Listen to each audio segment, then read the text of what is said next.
Good morning, chaps. And what a splendid morning it is. It's absolutely glorious. Beautiful, bright and blue. Now, as some of you may recall, just before Christmas, I bought a little remote control off-road buggy thing. 19 quid from the Great Bay of E, delivered.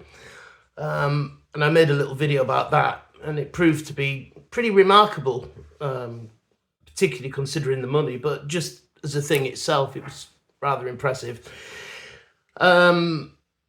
Its main purpose, though, was to be like a mule for my upcoming Lego video. So it's going to be used to drag the other vehicles which aren't powered to make it look like they're, you know, they're moving under their own steam on film sort of thing. But at the same time, I also thought it would be good because it just had like a generic kind of crappy off-road buggy plastic body thing on the top, you know.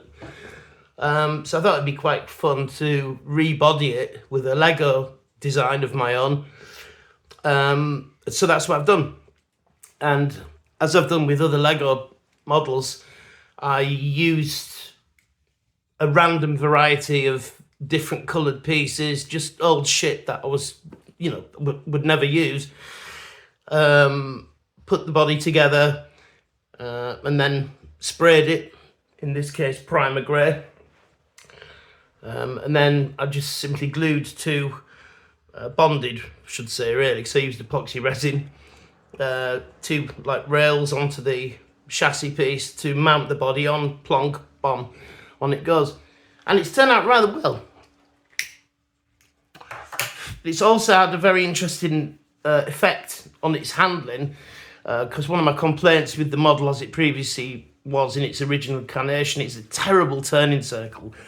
The fucking Torrey Canyon probably turned harder than this thing. But interestingly now, with the Lego body on it, it's much top heavier.